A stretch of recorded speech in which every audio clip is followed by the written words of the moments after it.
చేసినటువంటి విషయం ఇది. భారత్ రష్యా ఇద్దరు శాశ్వత మిత్రులు. ఏ కాన్ఫ్లిక్ట్స్ కూడా ఇద్దరి స్నేహాన్ని బద్దలు కొట్టలేవు అనే విషయం ఎప్పటి నుంచో వస్తూనే ఉంది. 1950 కంటే ముందు నుంచి భారత్ రష్యా మధ్య స్నేహం కొనసాగుతూనే ఉంది. భారత్ రష్యా మధ్య చాలా రక్షణకు సంబంధించిన ఒప్పందాలు జరిగాయి, వాణిజ్య ఒప్పందాలు జరిగాయి, ఆర్థిక ఒప్పందాలు జరిగాయి. ఎన్నో ప్రపంచ వేదికల మీద రష్యా భారత్కి సపోర్ట్ చేస్తూనే ఉంది. రష్యా ఉక్రెయిన్ యుద్ధంలో కూడా భారత్ తటస్థ వైఖరిని అవలంబిస్తూ వస్తుంది. మరి ఇప్పుడు రష్యా పాకిస్తాన్కి స్నేహహస్తాన్ని అందించబోతోందా?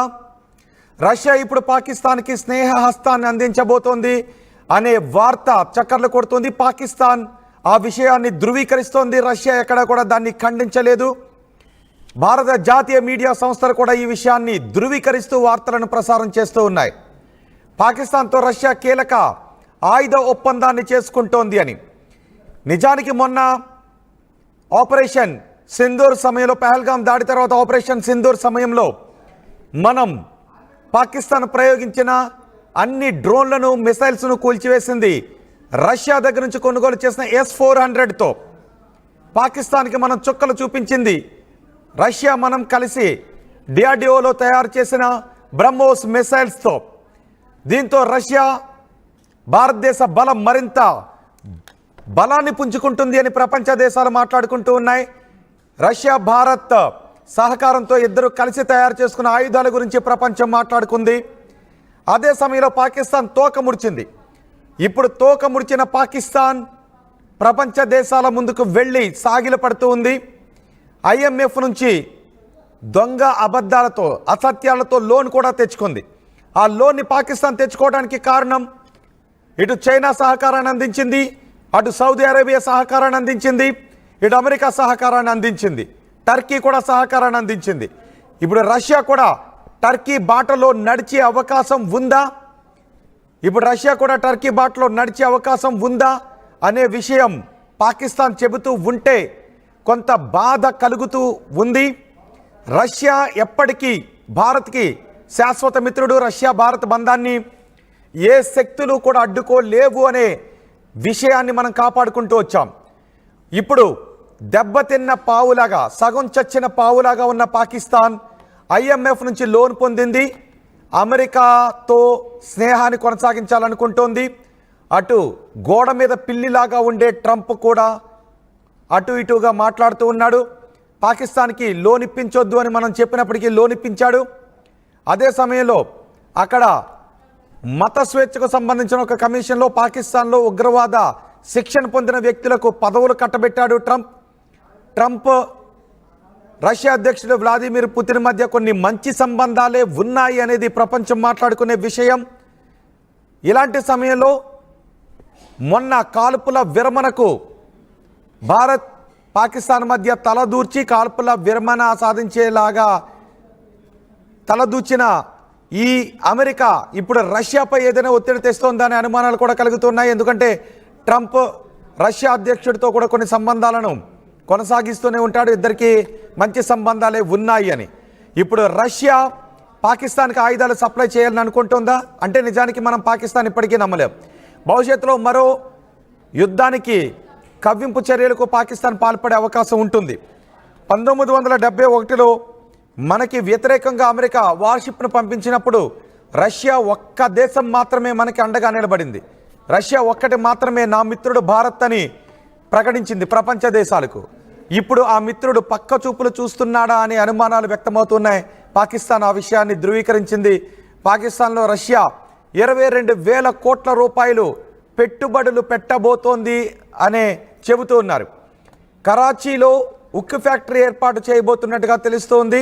రష్యా పెట్టుబడులను పాకిస్తాన్ కూడా ధృవీకరించింది. పెట్టుబడులపై అధికారికంగా ఇంకా ఎటువంటి ప్రకటన చేయలేదు రష్యా. కానీ పాకిస్తాన్ మాత్రం 22,000 కోట్ల రూపాయలతో ఇటు రష్యా పాకిస్తాన్లో పెట్టుబడులు పెట్టడానికి అగ్రిమెంట్ కుదిరింది అని పాకిస్తాన్ చెబుతూ ఉంది. ఒకవేళ అదే జరిగితే పాకిస్తాన్కి రష్యా కొంత దగ్గర అవ్వక తప్పని పరిస్థితులు ఏర్పడతాయి. సో ఇది భారత్కి కొంత వ్యతిరేక ప్రభావాన్ని చూపించే అవకాశాలు ఉండొచ్చు అనే విశ్లేషణలు కూడా మనకు వినిపిస్తున్నాయి. మరి ఇప్పుడు రష్యా పాకిస్తాన్లో పెట్టుబడులు పెట్టడానికి ముందుకొచ్చిందనే వార్తపై మీరేమనుకుంటున్నారు? మీ అభిప్రాయాన్ని కూడా కమెంట్ బాక్స్లో తెలియచేయండి. ఈ వార్తను రష్యా పాకిస్తాన్లో పెట్టుబడులు పెట్టడానికి ముందుకొచ్చిందనే వార్తను అటు పాకిస్తాన్ మాత్రం ధృవీకరిస్తుంది, రష్యాని ఇంకా ధృవీకరించలేదు. మా ప్రతినిధి రామ్దాస్ ఉన్నారు పూర్తి సమాచారం అందించడానికి. రామ్దాస్, రష్యా భారత్కి శాశ్వత మిత్రుడు, రష్యా భారత్కి అన్ని సందర్భాల్లోనూ స్నేహస్తాన్ని అందిస్తాడు అనేది జగమెరిగిన సత్యం, ఇప్పటివరకు నిరూపితం అవుతున్న వార్త. ఇప్పుడు పాకిస్తాన్ అంటుంది రష్యా మా దేశంలో పెట్టుబడులు పెట్టబోతోంది, 20,000 కోట్ల రూపాయలు పైబడి పెట్టుబడులు పెట్టబోతోంది అని. నేషనల్ మీడియా కూడా దాన్ని ధృవీకరిస్తున్నాయి. ఈ వార్తను చెప్పటానికి కూడా కొంచెం బాధ అనిపిస్తుంది. ఎందుకంటే రష్యా కేవలం భారత్ లాంటి దేశాలకు మాత్రమే మిత్రుడు, పాకిస్తాన్ లాంటి ఉగ్రవాదులను పెంచి పోషించే దేశాలకు మిత్రుడు కాకుండా ఉండటమే బెటర్. కాబట్టి రష్యా భారత్ మధ్య స్నేహబంధం సడలే అవకాశం ఉందా అనే విషయాన్ని ఆలోచించడానికి కొంచెం బాధగా అనిపిస్తున్నటువంటి విషయం. మా ప్రతినిధి రామ్దాస్ ఉన్నారు. రామ్దాస్, పాకిస్తాన్ ధృవీకరించింది, నేషనల్ మీడియా కూడా ధృవీకరిస్తోంది. నిజమైన ఈ వార్త? పాకిస్తాన్లో పెట్టుబడులు పెట్టబోతోంది రష్యా? ఇది శుద్ధ అబద్ధం. పాకిస్తాన్ తో ఆర్థిక సంబంధాలను విస్తృతం చేసుకుంటున్నట్లు, ముఖ్యంగా కరాచీలో జాయింట్ ఒక స్టీల్ ఫ్యాక్టరీని ఏర్పాటు చేసినట్టు వచ్చినటువంటి ఈ నకిలీ నివేదికలు ఏవైతే ఉన్నాయో రష్యా ఖండిస్తోంది. శుక్రవారం నాడు పూర్తిగా తోసిపుచ్చింది. వాస్తవానికి ఇది 1970లో Soviet Union Pakistan steel mills అని పిఎస్ఎం పేరుతో రూపొందించి ఈ నిధులు సమకూర్చుకున్నప్పుడు ఆ రెండు దేశాల మధ్య ఉన్నటువంటి సహకారాన్ని మళ్ళీ పునరుద్ధరించడానికి మాస్కో అలాగే ఇస్లామాబాద్ ఈ రెండు కూడా ఆయా దేశాల్లో కొత్తగా ఉక్కు కర్మాగారాలను స్థాపించడం ద్వారా పారిశ్రామిక సహకారాన్ని విస్తరించడానికి కృషి చేస్తున్నాయంటూ పాకిస్తాన్ మీడియా చేసినటువంటి అబద్ధపు ప్రచారం ఇది. పాకిస్తాన్ మీడియా అరబ్ మీడియా సంస్థలు సృష్టిస్తున్న ప్రాపగండా. ఇక్కడ ఏది లేదు. మీకు ఒకటి చెప్తాను. ఇక్కడ పాకిస్తాన్ కరాచీ అండ్ పాకిస్తాన్ తో రష్యా ఆర్థిక సంబంధాలను విస్తృతం చేసుకున్నట్లు వచ్చినటువంటి ఈ నకిలీ నివేదికలు ఏదైతే ఉన్నాయో చాలా వ్యూహాత్మకంగా మనకు కనబడుతుంది. ఈ పూర్తిగా అక్కడ రష్యా ఖండిస్తున్న పరిస్థితి.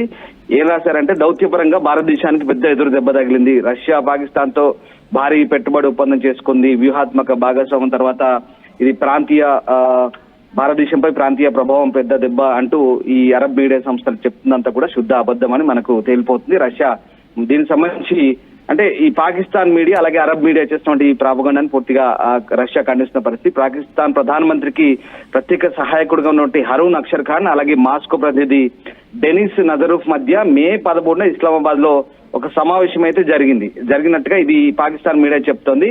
అయితే ఇద్దరు అధికారులు పరస్పరం ఒక విస్తృత చర్చలు జరిపారు. కరాచీలో ఉక్కు కర్మాగారాన్ని స్థాపించడానికి వీలుగా ఉమ్మడి వర్కింగ్ గ్రూప్ ఏర్పాటు చేస్తామని అంగీకరించారంటూ కొన్ని అక్కడి పత్రికలు అయితే చెప్తున్నాయి. ఎక్స్ప్రెస్ ట్రిబ్యూన్ కానీ కొన్ని అవన్నీ చెప్తున్నాయి. పాకిస్తాన్ పెట్టుబడికి సురక్షితమైనటువంటి అభివృద్ధి చెందిన కేంద్రంగా ఉంది, అంతర్జాతీయ సమాజం దాన్ని గుర్తించిందంటూ ఆ ఖాన్ అనే వ్యక్తి చెప్తున్నట్టుగా అక్కడ ఉన్నటువంటి పరిస్థితి. అయితే ఈ నివేదికలన్నీ కూడా మనకు ఆందోళన కలిగిస్తాయి. ముఖ్యంగా అంతర్జాతీయ ద్రవ్యనిధి ఐఎంఎఫ్ అందించే బెయిలౌట్ ప్యాకేజీలపై నగదు కొరతతో బాధపడుతున్న పాకిస్తాన్ ఆర్థిక వ్యవస్థ మనుగడ సాగిస్తుందనే సందేహాలను కూడా ఇక్కడ రేకెత్తించాయి. సో అయితే ఈ అంశంపై చర్చలు జరుగుతున్నాయని మాస్కో వర్గాలు అయితే అంగీకరించాయి. అయితే రెండు దేశాల మధ్య ఈ $1 బిలియన్ ఒప్పందంపై సంతకం చేయబడిందని పేర్కొంటున్న నివేదికలు మాత్రం ఖండిస్తున్నారు. ఎందుకంటే ఇవన్నీ కూడా పూర్తిగా నకిలీ కల్పిత నివేదికలు తయారు చేయడం ద్వారా పాకిస్తాన్ ఈ నెల ప్రారంభంలో పాక్ ఆక్యుపైడ్ కాశ్మీర్ లో ఉగ్రవాద మౌలిక సదుపాయాలు లక్ష్యంగా చేసుకొని మనం ఎప్పుడైతే ఆపరేషన్ సింధూర్ చేశామో సో ఆ రకంగా మరింత ఈ కొంత ఇబ్బందికరమైన పరిస్థితి నెలకొంది. సో భారతదేశం రష్యా మధ్య ఉన్నటువంటి ప్రత్యేక వ్యూహాత్మక భాగస్వామ్యాన్ని దెబ్బతీసేందుకు ఇది ఒక విఫల ప్రయత్నంగా పాకిస్తాన్ వాడుకుంటుంది అనేది క్లియర్ అవుతుంది. సో ఆ రకంగా ఒక సంచలన